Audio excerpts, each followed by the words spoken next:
خوش نصیب ہیں وہ والدین جنہوں نے اپنے بچوں کو اللہ کے قرآن کے لیے وقف کیا ہے۔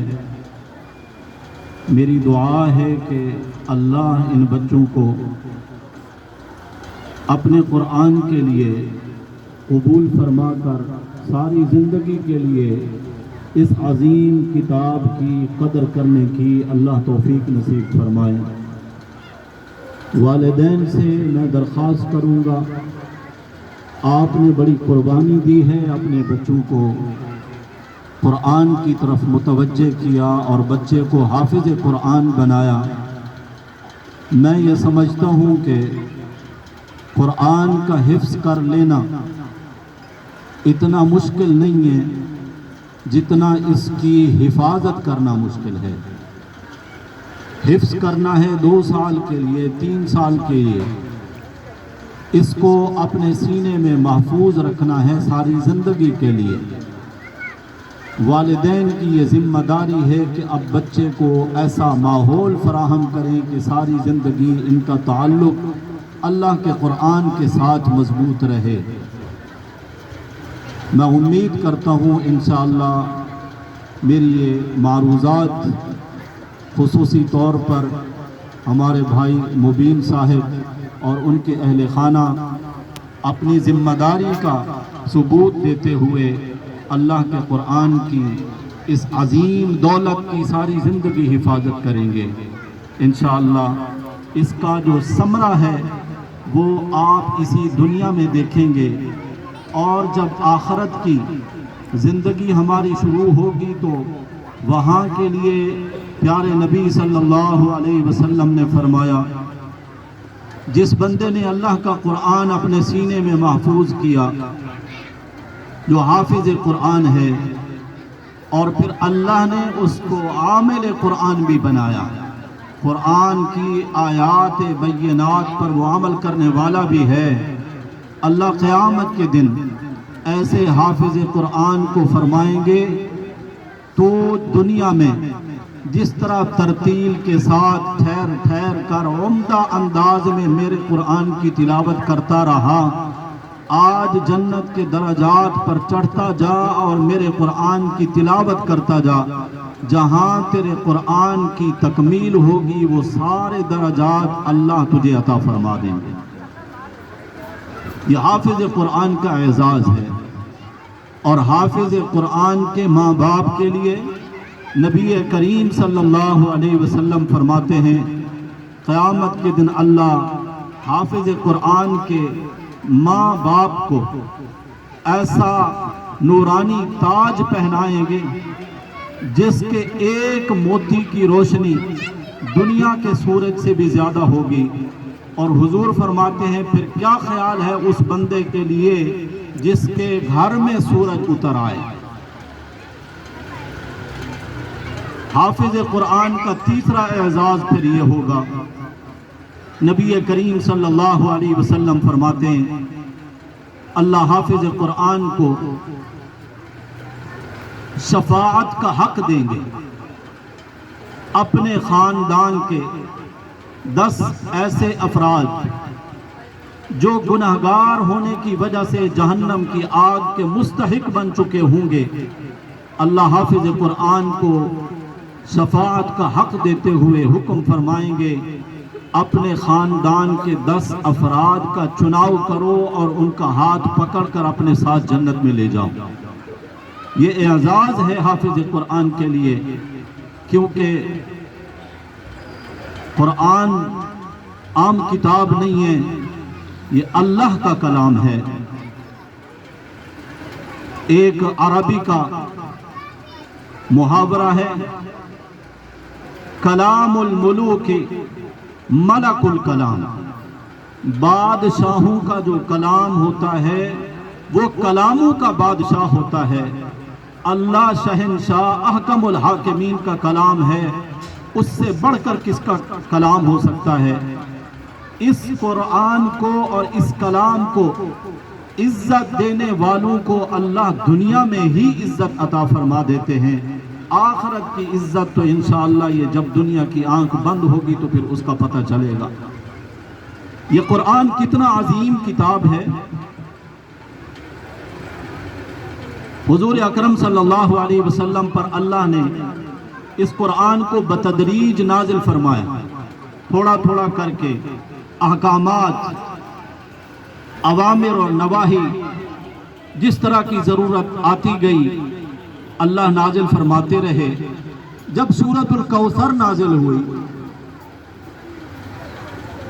اس وقت عرب میں یہ دستور تھا، عربی لوگوں میں شعر و شاعری کا بڑا رواج تھا، اور وہ لوگ اتنا ذہین تھے کہ فی البدیع اشعار کہتے اور سینکڑوں اشعار بغیر لکھے اور بغیر کسی تیاری کے وہ کہنا شروع کرتے تو بس کہتے ہی چلے جاتے. ان کو اپنی زبان پر بڑا ناز تھا، اور اللہ نے بھی قرآن عربی زبان میں نازل فرمایا. عرب کا کوئی شاعر جب کوئی اچھا کلام کہتا تو وہ اپنا کلام لکھ کر کعبہ شریف کی دیوار کے ساتھ لٹکا دیتا. پھر سال میں ان کا ایک ایسا دن آتا کہ عرب کے سارے شعراء جمع ہوتے، جو ان کا سب سے بڑا شاعر ہوتا وہ آتا، ان کلاموں کو پڑھتا اور پھر نمبر دیتا، اول پوزیشن کس کی ہے اور دوسری کس کی، تیسری کس کی. وہ دن آیا تو ایک صحابی نے سورۃ الکوثر کو بھی ایک چمڑے کے ٹکڑے کے اوپر لکھ کر شعراء کے کلاموں کے ساتھ وہیں پر لٹکا دیا کعبہ کی دیوار کے ساتھ. عرب کا جو بڑا شاعر آیا اس نے دوسرے شعراء کے کلام پڑھے. ظاہر ہے کہ وہ عربی کا سب سے بڑا شاعر تھا. جب اس نے سورۃ الکوثر پڑھی تو اس کے قدم اب آگے نہیں بڑھ رہے. یہ ابھی تک مسلمان نہیں، یہ اللہ کے قرآن کو جانتا نہیں، اللہ کے کلام کو سمجھتا نہیں. اس نے پڑھا انا اعطیناک الکوثر فصل لربک وانحر ان شانئک ھو الابتر. لائن میں شعراء کے کلام لکھے ہوئے تھے، ایک کا کلام پڑھتا تو پھر اس کے قدم آگے بڑھتے، دوسرے کا پڑھتا تو پھر قدم آگے بڑھتے. لیکن جب اس نے سورۃ الکوثر پڑھی اب اس کے قدم آگے نہیں بڑھ رہے، رک گیا. اس نے دوسری دفعہ سورۃ الکوثر کو پڑھا، پھر قدم آگے نہیں بڑھے. اس نے تیسری دفعہ سورۃ الکوثر کو پڑھا اور پھر جیب سے قلم نکالا اور اس نے سورۃ الکوثر کے نیچے لکھا انا اعطیناک الکوثر فصل لربک وانحر ان شانئک ھو الابتر واللہ ما ھذا کلام البشر. میں اللہ کی قسم کھا کے کہتا ہوں کہ یہ کلام کسی بشر اور انسان کا نہیں ہے. حالانکہ اس کو نہیں معلوم تھا کہ یہ کس کا کلام ہے. یہ عظمت قرآن ہے، اور قرآن پڑھنے والے، قرآن حفظ کرنے والے، قرآن پر عمل کرنے والوں کو اللہ کی طرف سے جو اعزاز ملے گا. میں نے نبی کریم صلی اللہ علیہ وسلم کی 3 احادیث مبارکہ سنائی ہیں. حافظ قرآن اپنے خاندان کے 10 افراد کو جنت میں لے جائے گا. حافظ قرآن جنت کے درجات پر چڑھتا جائے گا، قرآن پڑھتا جائے گا. جہاں اس کی تکمیل ہوگی وہاں تک سارے درجات اور منزلیں جنت کی اسی کی ہوں گی. حافظ قرآن کے والدین کو اللہ تاج پہنائیں گے. یہ باتیں ہو سکتا ہے دنیا میں ہمارا ذہن قبول کرے نہ کرے، لیکن جن لوگوں کا اس بات پر ایمان ہے کہ پیارے نبی صلی اللہ علیہ وسلم نے جو کچھ فرما دیا سچ فرمایا ہے، زمین و آسمان کا نظام بدل سکتا ہے، آپ صلی اللہ علیہ وسلم کی بات میں شک نہیں کیا جا سکتا. میں ایک واقعے کی طرف متوجہ کروں گا، امید ہے آپ توجہ سے سنیں گے. ہجرت نبی کریم صلی اللہ علیہ وسلم نے مکہ سے مدینہ منورہ کی طرف ہجرت فرمائی.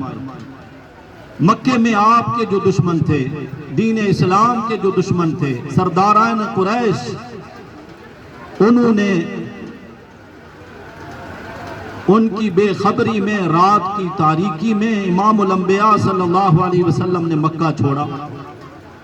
جب ان کو پتہ چلا کہ محمد صلی اللہ علیہ وسلم مکہ سے جا چکے ہیں تو انہوں نے